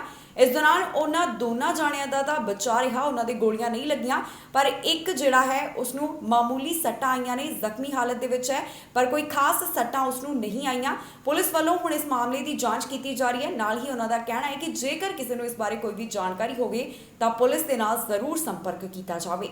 ਸਰੀ ਦੇ ਵਿੱਚ ਗੋਲੀਆਂ ਚੱਲੀਆਂ ਜਿਸ ਤੋਂ ਬਾਅਦ ਪੁਲਿਸ ਵੱਲੋਂ ਇਸ ਮਾਮਲੇ ਦੀ ਜਾਂਚ ਕੀਤੀ ਜਾ ਰਹੀ ਹੈ। ਪੁਲਿਸ ਦੀ ਜਾਣਕਾਰੀ ਦੇ ਮੁਤਾਬਕ ਮਿਨੀ ਵੈਨ ਦੇ ਵਿੱਚ ਜਿਹੜੇ ਦੋ ਜਾਣੇ ਸਵਾਰ ਸਨ ਉਹਨਾਂ ਦੇ ਉੱਪਰ ਗੋਲੀਆਂ ਚਲਾਈਆਂ ਗਈਆਂ, ਜਿਸ ਤੋਂ ਬਾਅਦ ਪੁਲਿਸ ਵੱਲੋਂ ਡੈਸ਼ ਕੈਮ ਫੁਟੇਜ ਦੀ ਮੰਗ ਕੀਤੀ ਜਾ ਰਹੀ ਹੈ। ਇਹ ਹਾਦਸਾ ਸਰੀ ਦੇ ਨਿਊਟਨ ਦੇ ਵਿੱਚ ਵਾਪਰਿਆ। ਸਰੀ RCMP ਵੱਲੋਂ ਜੋ ਜਾਣਕਾਰੀ ਦਿੱਤੀ ਗਈ ਹੈ ਉਸ ਦੇ ਮੁਤਾਬਕ ਇਹ ਹਾਦਸਾ 128th ਸਟਰੀਟ ਅਤੇ 60th ਐਵਨਿਊ ਦੇ ਵਿੱਚ ਵਾਪਰਿਆ। ਇਸ ਦੌਰਾਨ Audi Q5 SUV ਦੇ ਵਿੱਚ ਸਵਾਰ ਡਰਾਈਵਰ ਵੱਲੋਂ ਵੈਨ ਦੇ ਵਿੱਚ ਬੈਠਿਆਂ ਦੇ ਉੱਪਰ ਗੋਲੀਆਂ ਚਲਾਈਆਂ ਗਈਆਂ। ਇਸ ਮਿਨੀ ਵੈਨ ਦੇ ਵਿੱਚ ਦੋ ਜਾਣੇ ਸਵਾਰ ਸਨ। ਜਦੋਂ ਇਸ ਵੈਨ ਦੇ ਉੱਪਰ ਗੋਲੀਆਂ ਚਲਾਈਆਂ ਗਈਆਂ ਤੇ ਇਹ ਗੋਲੀਆਂ ਮਿਨੀ ਵੈਨ ਦੇ ਵਿੱਚ ਸਵਾਰ ਵਿਅਕਤੀਆਂ ਦੇ ਉੱਪਰ ਨਹੀਂ ਲੱਗੀਆਂ, ਪਰ ਨਾਲ ਹੀ ਇਹ ਵੀ ਦੱਸਿਆ ਗਿਆ ਹੈ ਕਿ ਇੱਕ ਵਿਅਕਤੀ ਨੂੰ ਮਾਮੂਲੀ ਸੱਟਾਂ ਆਈਆਂ ਹਨ। ਮਿਨੀ ਵੈਨ ਦਾ ਸ਼ੀਸ਼ਾ ਟੁੱਟਣ ਦੇ ਕਾਰਨ ਇਸ ਵਿਅਕਤੀ ਨੂੰ ਸੱਟਾਂ ਆਈਆਂ। ਸਰੀ RCMP ਦਾ ਕਹਿਣਾ ਹੈ ਕਿ ਜੇਕਰ ਕਿਸੇ ਨੂੰ ਇਸ ਘਟਨਾ ਸੰਬੰਧੀ ਕੋਈ ਵੀ ਜਾਣਕਾਰੀ ਹੋਵੇ ਤਾਂ ਉਹਨਾਂ ਦੇ ਨਾਲ ਜ਼ਰੂਰ ਸੰਪਰਕ ਕਰਨ। ਇਸ ਵਾਸਤੇ ਉਹਨਾਂ ਵੱਲੋਂ ਆਪਣਾ ਨੰਬਰ ਜਾਰੀ ਕੀਤਾ ਗਿਆ ਜਿਸ ਦੇ ਮੁਤਾਬਕ 6045990502 ਜਾਂ ਫਿਰ ਕ੍ਰਾਈਮ ਸਟਾਪਰਸ ਦੇ ਨਾਲ 1800-222-8477 ਦੇ ਉੱਪਰ ਕਾਲ ਕਰਕੇ ਜਾਣਕਾਰੀ ਸਾਂਝੀ ਕੀਤੀ ਜਾ ਸਕਦੀ ਹੈ। ਕੈਨੇਡਾ ਦੇ ਵਿੱਚ ਕਈ ਲੋਕਾਂ ਵੱਲੋਂ COVID-19 vaccine mix and match ਕਰਕੇ ਲਗਵਾਈ ਗਈ ਹੈ, ਪਰ ਇਹਨਾਂ ਮਿਕਸ ਐਂਡ ਮੈਚ ਕਰਕੇ ਵੈਕਸੀਨ ਲਗਵਾਉਣ ਵਾਲਿਆਂ ਨੂੰ ਪਰੇਸ਼ਾਨੀ ਦਾ ਸਾਹਮਣਾ ਕਰਨਾ ਪੈ ਸਕਦਾ ਹੈ ਕਿਉਂਕਿ ਕਰੂਜ਼ ਸ਼ਿਪ ਦੇ ਵੱਲੋਂ ਇਹ ਕਿਹਾ ਜਾ ਰਿਹਾ ਹੈ ਕਾਫੀ ਅਜਿਹੀਆਂ ਕੰਪਨੀਆਂ ਨੇ ਜਿਹੜੀਆਂ ਕਹਿ ਰਹੀਆਂ ਨੇ ਕਿ ਜਿਨ੍ਹਾਂ ਵੱਲੋਂ COVID-19 vaccine mix and match ਕਰਕੇ ਲਗਾਈ ਗਈ ਹੈ ਉਹਨਾਂ ਨੂੰ ਯਾਤਰਾ ਦੀ ਇਜਾਜ਼ਤ ਨਹੀਂ ਦਿੱਤੀ ਜਾਵੇਗੀ। ਕੈਨੇਡਾ ਦੇ ਵਿੱਚ ਬਹੁਤ ਸਾਰੇ ਅਜਿਹੇ ਲੋਕ ਨੇ ਜਿਨ੍ਹਾਂ ਨੇ ਮਿਕਸ ਐਂਡ ਮੈਚ ਕਰਕੇ COVID-19 ਵੈਕਸੀਨ ਲਗਾਈ ਹੈ, ਪਰ ਇਸ ਤੋਂ ਬਾਅਦ ਕੁਝ ਕਰੂਜ਼ ਦੇ ਵਿੱਚ ਜਿਨ੍ਹਾਂ ਵੱਲੋਂ ਮਿਕਸ ਕਰਕੇ COVID-19 ਵੈਕਸੀਨ ਲਗਵਾਈ ਗਈ ਹੈ ਉਹਨਾਂ ਯਾਤਰੀਆਂ ਨੂੰ ਦਾਖਲੇ ਦੀ ਇਜਾਜ਼ਤ ਨਹੀਂ ਦਿੱਤੀ ਜਾਂਦੀ। ਹਾਲਾਂਕਿ Canada the national advisory committee on immunisation ਵੱਲੋਂ ਕਿਹਾ ਗਿਆ ਕਿ ਜਿਨ੍ਹਾਂ ਵੱਲੋਂ ਐਸਟ੍ਰਾਜੈਨੇਕਾ ਵੈਕਸੀਨ ਦੀ ਪਹਿਲੀ ਡੋਜ਼ ਲਗਵਾਈ ਗਈ ਉਹ ਕਿਸੇ ਹੋਰ ਵੈਕਸੀਨ ਦੀ ਦੂਸਰੀ ਡੋਜ਼ ਲਗਵਾ ਸਕਦੇ ਨੇ, ਪਰ ਇਸ ਦੇ ਬਾਵਜੂਦ ਕੁਝ ਕਰੂਜ਼ ਅਜਿਹੇ ਨੇ ਜਿਨ੍ਹਾਂ ਵੱਲੋਂ ਅਜਿਹੇ ਪੈਸੇਂਜਰਸ ਨੂੰ ਅਸੈਪਟ ਨਹੀਂ ਕੀਤਾ ਜਾ ਰਿਹਾ। NACA ਵੱਲੋਂ ਜੂਨ ਮਹੀਨੇ ਦੌਰਾਨ COVID-19 vaccine mix and match ਕਰਕੇ ਲਗਾਉਣ ਸੰਬੰਧੀ ਗਾਈਡੈਂਸ ਜਾਰੀ ਕੀਤੀ ਗਈ ਸੀ। ਇਸ ਦੇ ਬਾਵਜੂਦ ਕਰੂਜ਼ ਕੰਪਨੀਆਂ ਵੱਲੋਂ ਆਪਣੀ ਵੈਬਸਾਈਟ ਦੇ ਉੱਪਰ ਜਾਣਕਾਰੀ ਦਿੱਤੀ ਗਈ ਹੈ ਜਿੱਥੇ ਉਹਨਾਂ ਨੇ ਦੱਸਿਆ ਹੈ ਕਿ ਜਿਨ੍ਹਾਂ ਨੇ ਵੀ COVID-19 vaccine mix and match ਕਰਕੇ ਲਗਾਈ ਹੋਵੇਗੀ ਉਹਨਾਂ ਨੂੰ ਯਾਤਰਾ ਨਹੀਂ ਕਰਨ ਦਿੱਤੀ ਜਾਵੇਗੀ। ਇਹਨਾਂ ਕਰੂਜ਼ ਦਾ ਕਹਿਣਾ ਹੈ ਕਿ ਜਿਹੜੀ US FDA ਵੱਲੋਂ ਜਾਂ ਫਿਰ WHO ਵੱਲੋਂ COVID-19 ਵੈਕਸੀਨ ਮਨਜ਼ੂਰ ਕੀਤੀ ਗਈ ਉਹਨਾਂ ਯਾਤਰੀਆਂ ਨੂੰ ਯਾਤਰਾ ਦੀ ਇਜਾਜ਼ਤ ਦਿੱਤੀ ਜਾਵੇਗੀ। ਕੁਝ ਕਰੂਜ਼ ਕੰਪਨੀਆਂ ਦੇ ਮੁਤਾਬਕ ਜਿਨ੍ਹਾਂ ਵੱਲੋਂ ਇੱਕੋ ਟੀਕੇ ਦੀਆਂ 2 ਡੋਜ਼ ਹਾਸਲ ਕੀਤੀਆਂ ਗਈਆਂ ਉਹਨਾਂ ਨੂੰ ਹੀ ਫੁੱਲੀ ਵੈਕਸੀਨੇਟਡ ਮੰਨਿਆ ਜਾ ਰਿਹਾ ਹੈ। Princess cruise lines, holland america line, carnival cruise line ਵੱਲੋਂ ਅਜਿਹਾ ਹੀ ਕਿਹਾ ਜਾ ਰਿਹਾ ਹੈ ਕਿ ਜਿਨ੍ਹਾਂ ਵੱਲੋਂ ਇੱਕ ਵੈਕਸੀਨ ਦੀਆਂ 2 ਡੋਜ਼ ਹਾਸਲ ਕੀਤੀਆਂ ਗਈਆਂ ਉਹ ਯਾਤਰਾ ਕਰ ਸਕਦੇ ਨੇ। ਹਾਲ ਹੀ ਦੇ ਵਿੱਚ WHO ਦੇ ਚੀਫ ਵੱਲੋਂ ਵੀ ਇਸ ਸੰਬੰਧੀ ਜਾਣਕਾਰੀ ਦਿੱਤੀ ਗਈ ਸੀ ਜਿੱਥੇ ਉਹਨਾਂ ਨੇ ਕਿਹਾ ਸੀ ਕਿ COVID-19 vaccine mix and match ਕਰਕੇ ਨਹੀਂ ਲਗਾਉਣੀ ਚਾਹੀਦੀ। ਪਰ ਹੈਲਥ ਕੈਨੇਡਾ ਦੀ ਨਵੀਂ ਜਾਣਕਾਰੀ ਦੇ ਮੁਤਾਬਕ ਕੈਨੇਡਾ ਦੇ ਵਿੱਚ 1.3 ਮਿਲੀਅਨ ਕੈਨੇਡੀਅਨਸ ਅਜਿਹੇ ਨੇ ਜਿਨ੍ਹਾਂ ਵੱਲੋਂ COVID-19 vaccine mix and match ਕਰਕੇ ਲਗਵਾਈ ਗਈ ਹੈ। ontario ਤੋਂ ਇੱਕ ਅਜਿਹਾ ਮਾਮਲਾ ਸਾਹਮਣੇ ਆਇਆ ਜਿੱਥੇ ਸੜਕ ਹਾਦਸਾ ਵਾਪਰਿਆ। 2 ਵਾਹਨ ਆਪਸ ਦੇ ਵਿੱਚ ਟਕਰਾਏ ਨੇ। ਇਸ ਹਾਦਸੇ ਦੇ ਵਿੱਚ 2 ਜਾਣਿਆਂ ਦੀ ਜਾਨ ਚਲੀ ਗਈ ਹੈ ਤੇ ਇੱਕ ਬੱਚੇ ਨੂੰ ਹਸਪਤਾਲ ਦੇ ਵਿੱਚ ਭਰਤੀ ਕਰਵਾਇਆ ਗਿਆ। ਪੁਲਿਸ ਵੱਲੋਂ ਜੋ ਜਾਣਕਾਰੀ ਦਿੱਤੀ ਗਈ ਹੈ ਉਸ ਦੇ ਮੁਤਾਬਕ ਜੋ 2 ਅਡਲਟਸ ਸੀਟ ਦੀ ਮੋਰਲੀ ਸੀਟ ਦੇ ਉੱਪਰ ਬੈਠੇ ਹੋਏ ਸਨ, ਉਹਨਾਂ ਦੀ ਹਾਦਸੇ ਦੇ ਵਿੱਚ ਮੌਤ ਹੋ ਗਈ। ਇਹ ਬੱਚਾ ਜਿਹੜਾ ਹੈ ਪਿਛਲੀ ਸੀਟ ਤੇ ਬੈਠਿਆ ਸੀ, ਜਿਸ ਨੂੰ ਜ਼ਖਮੀ ਹਾਲਤ ਦੇ ਵਿੱਚ ਹਸਪਤਾਲ ਭਰਤੀ ਕਰਵਾਇਆ ਗਿਆ। ਕਲੈਰਿੰਗਟਨ ਦੇ ਵਿੱਚ ਸੜਕ ਹਾਦਸਾ ਵਾਪਰਿਆ, ਜਿਸ ਦੇ ਵਿੱਚ 2 ਜਣਿਆਂ ਦੀ ਮੌਤ ਹੋ ਗਈ ਅਤੇ ਬੱਚੇ ਨੂੰ ਹਸਪਤਾਲ ਦੇ ਵਿੱਚ ਭਰਤੀ ਕਰਵਾਇਆ ਗਿਆ। ਪੁਲਿਸ ਵੱਲੋਂ ਜਾਣਕਾਰੀ ਦਿੱਤੀ ਗਈ ਹੈ, ਜਿੱਥੇ ਉਹਨਾਂ ਨੇ ਦੱਸਿਆ ਕਿ 2 ਵਾਹਨ ਆਪਸ ਦੇ ਵਿੱਚ ਟਕਰਾ ਗਏ, ਜਿਸ ਦੌਰਾਨ 2 ਲੋਕਾਂ ਦੀ ਜਾਨ ਚਲੀ ਗਈ ਅਤੇ ਇੱਕ ਬੱਚੇ ਨੂੰ ਹਸਪਤਾਲ ਦੇ ਵਿੱਚ ਲੈ ਕੇ ਜਾਇਆ ਗਿਆ। ਜਾਣਕਾਰੀ ਦੇ ਮੁਤਾਬਕ ਇਹ ਹਾਦਸਾ ਵੈਸਟ ਬੌਂਡ ਹਾਈਵੇ 401 ਦੇ ਉੱਪਰ ਵਾਪਰਿਆ, ਜਿਸ ਦੌਰਾਨ ਇੱਕ ਵਾਹਨ ਟਰਾਂਸਪੋਰਟ ਟਰੱਕ ਦੇ ਨਾਲ ਜਾ ਕੇ ਟਕਰਾ ਗਿਆ। ਇਸ ਦੌਰਾਨ ਜੋ 2 ਅਡਲਟਸ ਵਹੀਕਲ ਦੀਆਂ ਮੋਹਰਲੀਆਂ ਸੀਟਾਂ ਤੇ ਬੈਠੇ ਹੋਏ ਸਨ, ਉਹ ਘਟਨਾ ਵਾਲੀ ਥਾਂ ਦੇ ਉੱਪਰ ਮ੍ਰਿਤਕ ਐਲਾਨ ਕੀਤੇ ਗਏ। ਓਨਟਾਰੀਓ ਪ੍ਰੋਵਿਜ਼ਨਲ ਪੁਲਿਸ ਵੱਲੋਂ ਟਵਿੱਟਰ ਦੇ ਉੱਪਰ ਆਡੀਓ ਜਾਰੀ ਕਰਕੇ ਇਸ ਸੰਬੰਧੀ ਜਾਣਕਾਰੀ ਦਿੱਤੀ ਗਈ ਹੈ। ਉਹਨਾਂ ਨੇ ਦੱਸਿਆ ਕਿ ਇੱਕ ਬੱਚਾ ਵਾਹਨ ਦੀ ਪਿਛਲੀ ਸੀਟ ਦੇ ਉੱਪਰ ਬੈਠਾ ਸੀ, ਜਿਸ ਨੂੰ ਇਸ ਹਾਦਸੇ ਦੌਰਾਨ ਸੱਟਾਂ ਆਈਆਂ ਨੇ ਅਤੇ ਉਸ ਬੱਚੇ ਨੂੰ ਹਸਪਤਾਲ ਦੇ ਵਿੱਚ ਭਰਤੀ ਕਰਵਾਇਆ ਗਿਆ। ਫਿਲਹਾਲ ਪੁਲਿਸ ਵੱਲੋਂ ਇਸ ਮਾਮਲੇ ਦੀ ਪੜਤਾਲ ਕੀਤੀ ਜਾ ਰਹੀ ਹੈ ਤਾਂ ਕਿ ਇਸ ਹਾਦਸੇ ਦੇ ਕਾਰਨਾਂ ਅਤੇ ਇਸ ਦੇ ਬਾਰੇ ਹੋਰ ਜਾਣਕਾਰੀ ਹਾਸਲ ਕੀਤੀ ਜਾ ਸਕੇ। ਜਿਸ ਹਾਈਵੇ ਦੇ ਉੱਪਰ ਇਹ ਹਾਦਸਾ ਵਾਪਰਿਆ, ਪੁਲਿਸ ਵੱਲੋਂ ਜਾਂਚ ਦੌਰਾਨ ਇਸ ਹਾਈਵੇ ਨੂੰ ਬੰਦ ਕੀਤਾ ਗਿਆ। ਇੱਕ ਸਟੱਡੀ ਦੇ ਵਿੱਚ ਅਜਿਹਾ ਖੁਲਾਸਾ ਹੋਇਆ, ਜਿਸ ਦੇ ਵਿੱਚ ਪਤਾ ਚੱਲਿਆ ਕਿ ਸਾਲ 2020 ਦੇ ਦੌਰਾਨ ਬਹੁਤ ਸਾਰੇ ਅਜਿਹੇ ਕੈਨੇਡਾ ਦੇ ਵਿੱਚ ਕੈਂਸਰ ਦੇ ਮਾਮਲੇ ਪਾਏ ਗਏ ਜੋ ਕਿ ਸ਼ਰਾਬ ਦੇ ਨਾਲ ਜੁੜੇ ਹੋਏ ਨੇ। ਇਸ ਦੇ ਬਾਰੇ ਏਜੰਸੀ ਨੇ ਜਾਣਕਾਰੀ ਸਾਂਝੀ ਕੀਤੀ ਹੈ। ਰਿਪੋਰਟ ਦੇ ਵਿੱਚ ਦੱਸਿਆ ਗਿਆ ਕਿ ਕਿੰਨੇ ਮਾਮਲੇ ਅਜਿਹੇ ਨੇ ਜਿਨ੍ਹਾਂ ਦਾ ਸੰਬੰਧ ਐਲਕੋਹਲ ਦੇ ਨਾਲ ਹੈ। ਇੱਕ ਸਟੱਡੀ ਦੇ ਵਿੱਚ ਖੁਲਾਸਾ ਹੋਇਆ ਹੈ ਕਿ ਸਾਲ 2020 ਦੇ ਦੌਰਾਨ ਐਲਕੋਹਲ ਦੇ ਕਾਰਨ 7000 ਨਵੇਂ ਕੈਂਸਰ ਦੇ ਮਾਮਲੇ ਸਾਹਮਣੇ ਆਏ। Centre for addiction and mental health ਦੇ ਰਿਸਰਚਰਸ ਦੇ ਵੱਲੋਂ ਕੈਨੇਡਾ ਦੇ ਕਈ ਕੈਂਸਰ ਦੇ ਮਾਮਲਿਆਂ ਨੂੰ ਐਲਕੋਹਲ ਦੇ ਨਾਲ ਜੋੜਿਆ ਗਿਆ ਹੈ। ਇਹ ਜਾਣਕਾਰੀ ਉਹਨਾਂ ਵੱਲੋਂ ਪਿਛਲੇ ਸਾਲ ਦੇ ਬਾਰੇ ਵਿੱਚ ਸਾਂਝੀ ਕੀਤੀ ਗਈ ਹੈ।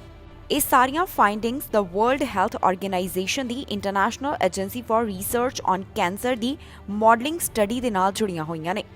ਇਨ੍ਹਾਂ ਰਿਸਰਚਰਸ ਦਾ ਕਹਿਣਾ ਹੈ ਕਿ 2020 ਦੇ ਦੌਰਾਨ 7000 ਕੈਨੇਡਾ ਦੇ ਵਿੱਚ ਜੋ ਕੈਂਸਰ ਮਾਮਲੇ ਪਾਏ ਗਏ, ਇਨ੍ਹਾਂ ਦਾ ਕਾਰਨ ਐਲਕੋਹਲ ਕੰਜ਼ੰਪਸ਼ਨ ਹੈ।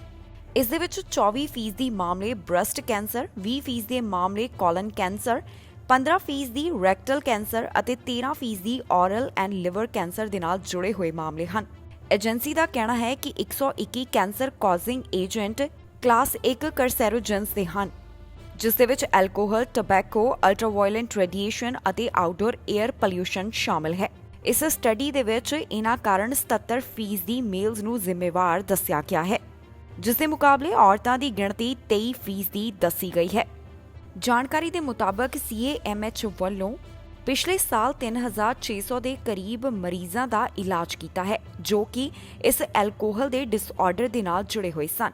ਸਰੀ ਤੋਂ ਇੱਕ ਅਜਿਹਾ ਮਾਮਲਾ ਸਾਹਮਣੇ ਆਇਆ ਜਿੱਥੇ ਸਵੇਰ ਸਮੇਂ ਚਰਚ ਦੇ ਵਿੱਚ ਅੱਗ ਲੱਗੀ ਹੈ। ਫਾਇਰ ਫਾਈਟਰਸ ਦੇ ਵੱਲੋਂ ਜਾਣਕਾਰੀ ਦਿੱਤੀ ਗਈ ਕਿ ਜਦੋਂ ਉੱਥੇ ਪਹੁੰਚੇ ਨੇ ਤਾਂ ਇਹ ਜਿਹੜਾ ਚਰਚ ਸੀ ਬੁਰੀ ਤਰ੍ਹਾਂ ਦੇ ਨਾਲ ਨੁਕਸਾਨਿਆ ਗਿਆ ਤੇ ਉਹਨਾਂ ਵੱਲੋਂ ਹੁਣ ਇਸ ਮਾਮਲੇ ਦੀ ਪੜਤਾਲ ਕੀਤੀ ਜਾ ਰਹੀ ਹੈ। ਇੱਕ ਹੋਰ ਚਰਚ ਦੇ ਵਿੱਚ ਅੱਗ ਲੱਗਣ ਦਾ ਮਾਮਲਾ ਸਾਹਮਣੇ ਆਇਆ ਹੈ। ਇਹ ਮਾਮਲਾ ਸਰੀ ਤੋਂ ਸਾਹਮਣੇ ਆਇਆ, ਜਿੱਥੇ ਆਰਥੋਡਾਕਸ ਚਰਚ ਸਵੇਰ ਸਮੇਂ ਜੋ ਇੱਥੇ ਅੱਗ ਲੱਗੀ ਉਸ ਦੇ ਕਾਰਨ ਨੁਕਸਾਨਿਆ ਗਿਆ। ਇਹ ਘਟਨਾ ਅੱਜ ਸਵੇਰ ਦੀ ਦੱਸੀ ਗਈ ਹੈ, ਜਿੱਥੇ ਸਰੀ ਦੇ ਆਰਥੋਡਾਕਸ ਚਰਚ ਦੇ ਵਿੱਚ ਅੱਗ ਲੱਗਣ ਦਾ ਮਾਮਲਾ ਸਾਹਮਣੇ ਆਇਆ। ਜਾਣਕਾਰੀ ਦੇ ਮੁਤਾਬਕ ਇਹ ਘਟਨਾ 3:30 ਦੇ ਉੱਪਰ ਵਾਪਰੀ। ਦੱਸੀਏ ਕਿ ਇਹ ਚਰਚ ਵੈਲੀ ਨੇਬਰਹੁੱਡ ਦੇ 13905 108 ਐਵੀਨਿਊ ਦੇ ਵਿੱਚ ਹੈ। ਸਰੀ ਫਾਇਰ ਡਿਪਾਰਟਮੈਂਟ ਦੀ ਜਾਣਕਾਰੀ ਦੇ ਮੁਤਾਬਕ ਇੱਥੇ 32 ਫਾਇਰ ਫਾਈਟਰਸ ਅਤੇ 10 ਟਰੱਕ ਅੱਗ ਉੱਤੇ ਕਾਬੂ ਪਾਉਣ ਦੇ ਵਾਸਤੇ ਭੇਜੇ ਗਏ। ਇਸ ਮਾਮਲੇ ਸੰਬੰਧੀ ਸਰੀ ਅਸਿਸਟੈਂਟ ਫਾਇਰ ਚੀਫ ਵੱਲੋਂ ਜਾਣਕਾਰੀ ਦਿੱਤੀ ਗਈ ਹੈ। ਉਹਨਾਂ ਦੇ ਦੱਸਣ ਮੁਤਾਬਕ ਇਹ ਚਰਚ ਪੂਰੀ ਤਰ੍ਹਾਂ ਦੇ ਨਾਲ ਨੁਕਸਾਨਿਆ ਗਿਆ। ਜਦੋਂ ਇੱਥੇ ਫਾਇਰ ਫਾਈਟਰਸ ਪਹੁੰਚੇ ਤਾਂ ਉਸ ਦੌਰਾਨ ਇੱਥੇ ਕਾਫੀ ਜ਼ਿਆਦਾ ਅੱਗ ਫੈਲੀ ਹੋਈ ਸੀ। ਮੌਰਿਸ ਦਾ ਕਹਿਣਾ ਹੈ ਕਿ ਇਸ ਚਰਚ ਦੇ ਵਿੱਚ ਅੱਗ ਕਿਵੇਂ ਲੱਗੀ, ਇਹ ਅਜੇ ਉਹਨਾਂ ਨੂੰ ਪਤਾ ਨਹੀਂ ਲੱਗ ਸਕਿਆ। ਅੱਗ ਲੱਗਣ ਦੇ ਕਾਰਨਾਂ ਦਾ ਉਹਨਾਂ ਵੱਲੋਂ ਪਤਾ ਲਗਾਇਆ ਜਾ ਰਿਹਾ ਹੈ। ਫਿਲਹਾਲ ਉਹਨਾਂ ਵੱਲੋਂ ਇਹੀ ਜਾਣਕਾਰੀ ਸਾਂਝੀ ਕੀਤੀ ਗਈ ਹੈ ਕਿ ਅੱਗ ਲੱਗਣ ਦੇ ਕਾਰਨ ਸਰੀ ਦਾ ਇਹ ਚਰਚ ਬੁਰੀ ਤਰ੍ਹਾਂ ਦੇ ਨਾਲ ਨੁਕਸਾਨਿਆ ਗਿਆ ਹੈ, ਪਰ ਇਹ ਅੱਗ ਇੱਥੇ ਕਿਵੇਂ ਲੱਗੀ ਅਜੇ ਇਹ ਉਹਨਾਂ ਵੱਲੋਂ ਪਤਾ ਲਗਾਉਣਾ ਬਾਕੀ ਹੈ। ਅਮਰੀਕਾ ਤੋਂ ਇੱਕ ਅਜਿਹਾ ਮਾਮਲਾ ਸਾਹਮਣੇ ਆਇਆ ਜਿੱਥੇ 2 ਪੰਜਾਬੀਆਂ ਨੂੰ ਗ੍ਰਿਫਤਾਰ ਕੀਤਾ ਗਿਆ ਹੈ। ਪੁਲਿਸ ਵੱਲੋਂ ਜੋ ਜਾਣਕਾਰੀ ਦਿੱਤੀ ਗਈ ਉਸ ਦੇ ਮੁਤਾਬਕ ਆਪਸ ਦੇ ਵਿੱਚ ਕੁਝ ਲੋਕਾਂ ਦੀ ਝੜਪ ਹੋ ਗਈ। ਇਸ ਦੌਰਾਨ ਕਈ ਜਾਣੇ ਜ਼ਖਮੀ ਵੀ ਹੋਏ ਨੇ। ਇੱਕ ਗੰਭੀਰ ਹਾਲਤ ਦੇ ਵਿੱਚ ਹੈ ਤੇ ਇਸ ਦੌਰਾਨ 2 ਪੰਜਾਬੀਆਂ ਨੂੰ ਗ੍ਰਿਫਤਾਰ ਕੀਤਾ ਗਿਆ। ਅਮਰੀਕਾ ਤੋਂ ਇੱਕ ਅਜਿਹਾ ਮਾਮਲਾ ਸਾਹਮਣੇ ਆਇਆ ਜਿੱਥੇ ਨੌਜਵਾਨਾਂ ਦੇ ਵਿਚਕਾਰ ਝੜਪ ਹੋਈ ਅਤੇ ਇਸ ਦੌਰਾਨ 2 ਪੰਜਾਬੀ ਨੌਜਵਾਨ ਗ੍ਰਿਫਤਾਰ ਕੀਤੇ ਗਏ। ਇਹ ਮਾਮਲਾ ਅਮਰੀਕਾ ਦੇ ਕੈਲੀਫੋਰਨੀਆ ਤੋਂ ਸਾਹਮਣੇ ਆਇਆ ਹੈ, ਜਿੱਥੇ ਫ੍ਰਿਜ਼ਨੋ ਦੇ ਵਿੱਚ ਕਬੂਤਰਬਾਜ਼ੀ ਹੋਈ ਹੈ ਤੇ ਇਸ ਦੌਰਾਨ ਹਿੰਸਕ ਝੜਪ ਹੋ ਗਈ, ਜਿਸ ਦੇ ਵਿੱਚ 3 ਜਾਣੇ ਜ਼ਖਮੀ ਹੋਏ ਦੱਸੇ ਗਏ ਨੇ। ਨਾਲ ਹੀ ਇਹ ਵੀ ਜਾਣਕਾਰੀ ਸਾਹਮਣੇ ਆਈ ਹੈ ਕਿ ਇਸ ਮੁਕਾਬਲੇ ਦੌਰਾਨ ਜੋ ਹਿੰਸਕ ਝੜਪ ਹੋਈ ਹੈ, ਇਸ ਦੇ ਵਿੱਚ 2 ਪੰਜਾਬੀ ਨੌਜਵਾਨਾਂ ਨੂੰ ਗ੍ਰਿਫਤਾਰ ਕੀਤਾ ਗਿਆ ਹੈ। ਜਿਨ੍ਹਾਂ ਪੰਜਾਬੀ ਨੌਜਵਾਨਾਂ ਨੂੰ ਗ੍ਰਿਫਤਾਰ ਕੀਤਾ ਗਿਆ, ਉਹਨਾਂ ਦੀ ਪਹਿਚਾਣ ਵੀ ਜਨਤਕ ਕੀਤੀ ਗਈ ਹੈ। ਇੱਕ ਦੀ ਪਹਿਚਾਣ ਫ੍ਰਿਜ਼ਨੋ ਦੇ ਸਤਵੀਰ ਸਿੰਘ ਚੀਮਾ ਅਤੇ ਦੂਸਰੇ ਦੀ ਕਰਨਜੀਤ ਸਿੰਘ ਦੇ ਤੌਰ ਦੇ ਉੱਪਰ ਦੱਸੀ ਗਈ ਹੈ। ਇਹਨਾਂ ਦੋਹਾਂ ਪੰਜਾਬੀ ਨੌਜਵਾਨਾਂ ਨੂੰ ਗ੍ਰਿਫਤਾਰ ਕੀਤਾ ਗਿਆ। ਇਹ ਘਟਨਾ 10 ਜੁਲਾਈ ਦੀ ਦੱਸੀ ਗਈ, ਜਿੱਥੇ ਆਪਸੀ ਹਿੰਸਕ ਝੜਪ ਹੋਈ ਸੀ। ਇਸ ਘਟਨਾ ਸੰਬੰਧੀ ਜੋ ਪੁਲਿਸ ਦਾ ਕਹਿਣਾ ਹੈ, ਉਸ ਦੇ ਮੁਤਾਬਕ ਜਿਹੜੇ ਵਿਅਕਤੀਆਂ ਨੂੰ ਗ੍ਰਿਫਤਾਰ ਕੀਤਾ ਗਿਆ, ਉਹਨਾਂ ਵੱਲੋਂ ਹਥਿਆਰਾਂ ਦੇ ਨਾਲ ਗੋਲੀਬਾਰੀ ਅਤੇ ਤਲਵਾਰਾਂ ਦੇ ਨਾਲ ਹਮਲਾ ਕੀਤਾ ਗਿਆ ਸੀ। ਪੁਲਿਸ ਦੇ ਦੱਸਣ ਦੇ ਮੁਤਾਬਕ ਨੌਜਵਾਨਾਂ ਦਾ ਇੱਕ ਗਰੁੱਪ 4 ਗੱਡੀਆਂ ਦੇ ਵਿੱਚ ਆਇਆ, ਜਿਨ੍ਹਾਂ ਕੋਲ ਹੈਂਡਗਨ ਅਤੇ ਤਲਵਾਰਾਂ ਸਨ। ਇਹਨਾਂ ਵੱਲੋਂ 3 ਵਿਅਕਤੀਆਂ ਨੂੰ ਗੋਲੀ ਮਾਰੀ ਅਤੇ ਤਲਵਾਰਾਂ ਦੇ ਨਾਲ ਹਮਲਾ ਕੀਤਾ ਗਿਆ। ਜਿਨ੍ਹਾਂ ਦੇ ਉੱਪਰ ਹਮਲਾ ਕੀਤਾ ਗਿਆ, ਇਸ ਘਟਨਾ ਦੇ ਵਿੱਚ ਉਹ ਜ਼ਖਮੀ ਹੋਏ। ਨਾਲ ਹੀ ਉਹਨਾਂ ਇਹ ਵੀ ਦੱਸਿਆ ਹੈ ਕਿ ਇੱਕ ਵਿਕਟਮ ਦੇ ਪੈਰ ਦੇ ਵਿੱਚ ਗੋਲੀ ਲੱਗੀ ਅਤੇ ਇੱਕ ਦੇ ਪੇਟ ਦੇ ਵਿੱਚ, ਤੇ ਤੀਸਰੇ ਵਿਕਟਮ ਨੂੰ ਕਈ ਥਾਂ ਦੇ ਉੱਪਰ ਗੋਲੀਆਂ ਲੱਗੀਆਂ ਨੇ। ਐਨਾ ਹੀ ਨਹੀਂ, ਇਸ ਵਿਅਕਤੀ ਦੇ ਗਲੇ ਦੇ ਉੱਪਰ ਵੀ ਚਾਕੂ ਦੇ ਨਾਲ ਹਮਲਾ ਕੀਤਾ ਗਿਆ। ਇਸ ਜ਼ਖਮੀ ਹਾਲਤ ਦੇ ਵਿੱਚ ਵਿਕਟਮ ਨੂੰ ਹਸਪਤਾਲ ਦੇ ਵਿੱਚ ਭਰਤੀ ਕਰਵਾਇਆ ਗਿਆ। 2 ਜਾਣਿਆਂ ਦੀ ਹਾਲਤ ਖਤਰੇ ਤੋਂ ਬਾਹਰ ਦੱਸੀ ਗਈ ਹੈ, ਪਰ ਤੀਸਰੇ ਵਿਅਕਤੀ ਦੀ ਹਾਲਤ ਗੰਭੀਰ ਦੱਸੀ ਜਾ ਰਹੀ ਹੈ। ਇਸ ਹਫਤੇ ਕੈਨੇਡਾ ਨੂੰ ਕਿੰਨੀ ਵੈਕਸੀਨ ਮਿਲਣ ਵਾਲੀ ਹੈ, ਇਸ ਦੇ ਬਾਰੇ ਜਾਣਕਾਰੀ ਸਾਹਮਣੇ ਆਈ ਹੈ। ਫੈਡਰਲ ਸਰਕਾਰ ਨੂੰ ਉਮੀਦ ਹੈ ਕਿ ਇਸ ਹਫਤੇ ਉਹਨਾਂ ਨੂੰ 7.1 ਮਿਲੀਅਨ ਡੋਜ਼ਸ ਮਿਲਣਗੀਆਂ। ਇਸ ਵੈਕਸੀਨ ਦੇ ਵਿੱਚ ਮੋਡਰਨਾ ਅਤੇ ਫਾਈਜ਼ਰ ਦੀ ਸ਼ਿਪਮੈਂਟ ਸ਼ਾਮਿਲ ਹੈ, ਜੋ ਕੈਨੇਡਾ ਨੂੰ ਇਸ ਹਫਤੇ ਮਿਲਣ ਜਾ ਰਹੀ ਹੈ। ਕੈਨੇਡਾ ਨੂੰ ਇਸ ਹਫਤੇ ਕਿੰਨੀ ਕੋਵਿਡ-19 ਵੈਕਸੀਨ ਮਿਲੇਗੀ, ਇਸ ਦੇ ਬਾਰੇ ਜਾਣਕਾਰੀ ਸਾਹਮਣੇ ਆਈ ਹੈ।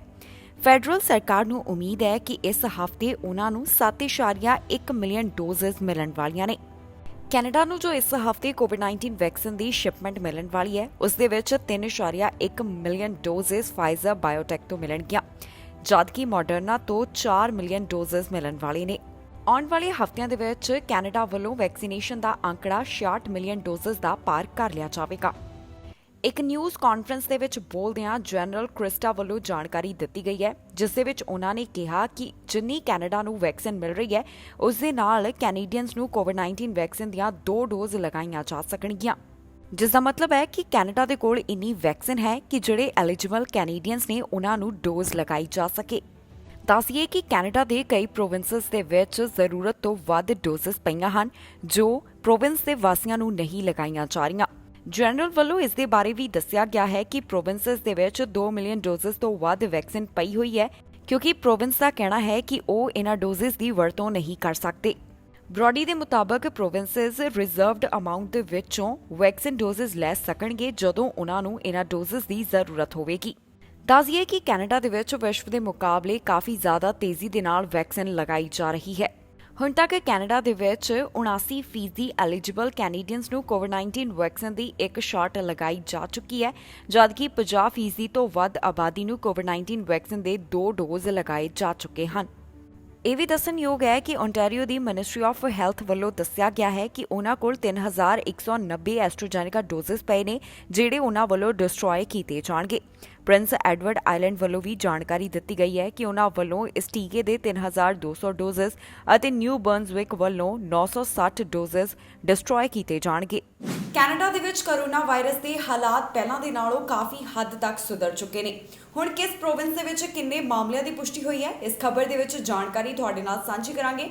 ਨਾਲ ਹੀ ਤੁਹਾਨੂੰ ਦੱਸਾਂਗੇ ਕਿ ਕੈਨੇਡਾ ਦੇ ਵਿੱਚ ਕੋਰੋਨਾ ਵਾਇਰਸ ਦੇ ਕੀ ਹਨ ਮੌਜੂਦਾ ਹਾਲਾਤ। ਓਨਟਾਰੀਓ ਤੋਂ 24 ਘੰਟਿਆਂ ਦੌਰਾਨ 130 ਕੋਰੋਨਾ ਵਾਇਰਸ ਦੇ ਮਾਮਲੇ ਸਾਹਮਣੇ ਆਏ ਅਤੇ ਕੋਈ ਵੀ ਜਾਨ ਇਸ ਵਾਇਰਸ ਦੇ ਕਾਰਨ ਇੱਥੇ ਨਹੀਂ ਗਈ। ਪ੍ਰੋਵਿੰਸ ਦੇ ਵਿੱਚ ਹੁਣ ਤੱਕ 9294 ਮੌਤਾਂ ਇਸ ਵਾਇਰਸ ਦੇ ਕਾਰਨ ਹੋ ਚੁੱਕੀਆਂ ਹਨ। ਮਿਨਿਸਟਰੀ ਆਫ ਹੈਲਥ ਵੱਲੋਂ ਜੋ ਜਾਣਕਾਰੀ ਦਿੱਤੀ ਗਈ ਹੈ, ਉਸ ਦੇ ਮੁਤਾਬਕ 24 ਘੰਟਿਆਂ ਦੌਰਾਨ 11567 ਟੈਸਟ ਕੀਤੇ ਗਏ। ਇਸ ਸਮੇਂ ਪ੍ਰੋਵਿੰਸ ਦੇ ਵਿੱਚ 1355 ਐਕਟਿਵ ਕੋਰੋਨਾ ਦੇ ਮਾਮਲੇ ਹਨ। ਓਨਟਾਰੀਓ ਦੇ ਵਿੱਚ ਕਾਫੀ ਵੱਧ ਆਬਾਦੀ ਨੂੰ ਕੋਵਿਡ-19 ਵੈਕਸੀਨ ਦੇ 2 ਡੋਜ਼ ਹਾਸਲ ਹੋ ਚੁੱਕੇ ਹਨ। ਜਾਣਕਾਰੀ ਦੇ ਮੁਤਾਬਕ ਇਸ ਸੂਬੇ ਦੇ ਵਿੱਚ 61% ਦੀ ਆਬਾਦੀ ਨੂੰ ਕੋਵਿਡ-19 ਵੈਕਸੀਨ ਦੇ 2 ਡੋਜ਼ ਲਗਾਏ ਜਾ ਚੁੱਕੇ ਹਨ। ਕਿਊਬਿਕ ਤੋਂ ਕੋਰੋਨਾ ਵਾਇਰਸ ਦੇ 24 ਘੰਟਿਆਂ ਦੌਰਾਨ 61 ਮਾਮਲੇ ਸਾਹਮਣੇ ਆਏ ਅਤੇ ਕੋਈ ਵੀ ਜਾਨ ਇਸ ਵਾਇਰਸ ਦੇ ਕਾਰਨ ਬੀਤੇ 24 ਘੰਟਿਆਂ ਦੌਰਾਨ ਨਹੀਂ ਗਈ। ਹੁਣ ਤੱਕ ਇਸ ਸੂਬੇ ਦੇ ਵਿੱਚ 3,76,431 ਕੁੱਲ ਕੋਰੋਨਾ ਦੇ ਮਾਮਲੇ ਸਾਹਮਣੇ ਆ ਚੁੱਕੇ ਹਨ। 11,236 ਜਾਨਾਂ ਹੁਣ ਤੱਕ ਇਸ ਪ੍ਰੋਵਿੰਸ ਦੇ ਵਿੱਚ ਇਸ ਵਾਇਰਸ ਦੇ ਕਾਰਨ ਜਾ ਚੁੱਕੀਆਂ ਨੇ। अस्पताल ਦੇ ਵਿੱਚ 78 ਦੇ ਕਰੀਬ ਮਰੀਜ਼ ਹਨ, ਜਿਨ੍ਹਾਂ ਵਿੱਚੋਂ 23 ਇੰਟੈਂਸਿਵ ਕੇਅਰ ਅਧੀਨ ਹਨ। ਦੱਸ ਦਈਏ ਕਿ ਪ੍ਰੋਵਿੰਸ ਦੇ ਵਿੱਚ 82% ਦੀ ਆਬਾਦੀ ਨੂੰ ਕੋਵਿਡ-19 ਵੈਕਸੀਨ ਦੀ ਇੱਕ ਸ਼ਾਟ ਲਗਾਈ ਜਾ ਚੁੱਕੀ ਹੈ ਤੇ 53% ਦੀ ਆਬਾਦੀ ਅਜਿਹੀ ਹੈ ਜਿਨ੍ਹਾਂ ਵੱਲੋਂ ਕੋਵਿਡ-19 ਵੈਕਸੀਨ ਦੇ 2 ਸ਼ਾਟ ਹਾਸਲ ਕੀਤੇ ਜਾ ਚੁੱਕੇ ਨੇ। ਮੈਨੀਟੋਬਾ ਤੋਂ 24 ਘੰਟਿਆਂ ਦੌਰਾਨ 37 ਨਵੇਂ ਮਾਮਲਿਆਂ ਦੀ ਪੁਸ਼ਟੀ ਹੋਈ ਹੈ ਅਤੇ ਕੋਈ ਵੀ ਜਾਨ ਇਸ ਵਾਇਰਸ ਦੇ ਕਾਰਨ ਨਹੀਂ ਗਈ। ਜਾਣਕਾਰੀ ਦੇ ਮੁਤਾਬਕ 57 ਦੇ ਕਰੀਬ ਮਰੀਜ਼ ਕ੍ਰਿਟੀਕਲ ਕੰਡੀਸ਼ਨ ਦੇ ਵਿੱਚ ਨੇ। ਕੈਨੇਡਾ ਦੇ ਵਿੱਚ ਹੁਣ ਤੱਕ 14.2 ਮਿਲੀਅਨ ਦੇ ਕਰੀਬ ਕੁੱਲ ਕੋਰੋਨਾ ਦੇ ਮਾਮਲੇ ਸਾਹਮਣੇ ਆ ਚੁੱਕੇ ਹਨ। 26,500 ਜਾਨਾਂ ਇਸ ਵਾਇਰਸ ਦੇ ਕਾਰਨ ਜਾ ਚੁੱਕੀਆਂ ਨੇ। 13.9 ਮਿਲੀਅਨ ਦੇ ਕਰੀਬ ਕੈਨੇਡਾ ਦੇ ਵਿੱਚ ਰਿਕਵਰਡ ਮਾਮਲਿਆਂ ਦੀ ਗਿਣਤੀ ਹੈ। ਇਸ ਦੇ ਨਾਲ ਹੀ ਜਾਂਦੇ ਇੱਕ ਵਾਰ ਫਿਰ ਤੋਂ ਝਾਤ ਮਾਰਦੇ ਹਾਂ ਅੱਜ ਦੀਆਂ ਚੋਣਵੀਆਂ ਖਬਰਾਂ ਦੇ ਉੱਪਰ। ਫੇਰ ਲੱਗੀ ਭਾਰਤ ਦੀਆਂ ਉਡਾਨਾਂ ਦੇ ਉੱਪਰ ਰੋਕ, ਅਗਸਤ 21 ਤੱਕ ਬੈਨ ਰਹੇਗਾ ਜਾਰੀ। 9 ਅਗਸਤ ਤੋਂ ਕੈਨੇਡਾ ਨੇ ਕੀਤਾ ਬਾਰਡਰ ਖੋਲ੍ਹਣ ਦਾ ਐਲਾਨ। ਸਤੰਬਰ ਮਹੀਨੇ ਤੋਂ ਟੂਰਿਸਟ ਨੂੰ ਵੀ ਦਾਖਲੇ ਦੀ ਇਜਾਜ਼ਤ। ਹਾਈ ਕਮਿਸ਼ਨ ਨੇ ਦਿੱਤੀ ਵੀਜ਼ੇ ਬਾਰੇ ਜਾਣਕਾਰੀ। ਟਵਿੱਟਰ ਤੇ ਦੱਸਿਆ VFS ਦੀਆਂ ਸੇਵਾਵਾਂ ਦੇ ਬਾਰੇ। ontario ਦੇ ਵਿੱਚ ਪੰਜਾਬੀ ਹੋਇਆ ਗ੍ਰਿਫਤਾਰ, ਸ਼ਰਾਬ ਪੀ ਕੇ ਗੱਡੀ ਚਲਾਉਣ ਦਾ ਮਾਮਲਾ। ਸਰੀ ਦੇ ਪੱਬ ਦੇ ਬਾਹਰ ਚਲੀਆਂ ਗੋਲੀਆਂ, ਪੁਲਿਸ ਕਰ ਰਹੀ ਹੈ ਮਾਮਲੇ ਦੀ ਜਾਂਚ। ਸਰੀ ਦੇ ਵਿੱਚ ਚਲੀਆਂ ਗੋਲੀਆਂ, ਪੁਲਿਸ ਕਰ ਰਹੀ ਹੈ ਜਾਂਚ। ਖਬਰਾਂ ਦੇ ਇਸ ਬੁਲੇਟਿਨ ਦੇ ਵਿੱਚ ਇੰਨਾ ਹੀ। ਨਵੀਆਂ ਤੇ ਤਾਜ਼ੀਆਂ ਖਬਰਾਂ ਲੈ ਕੇ ਫਿਰ ਤੋਂ ਹਾਜ਼ਰ ਹੋਵਾਂਗੇ। ਫਿਲਹਾਲ ਮੈਨੂੰ ਇੰਦਰਪ੍ਰੀਤ ਕੌਰ ਪੰਨੂ ਨੂੰ ਦਿਓ ਇਜਾਜ਼ਤ ਤੇ ਤੁਸੀਂ ਵੇਖਦੇ ਰਹੋ TV ਪੰਜਾਬ।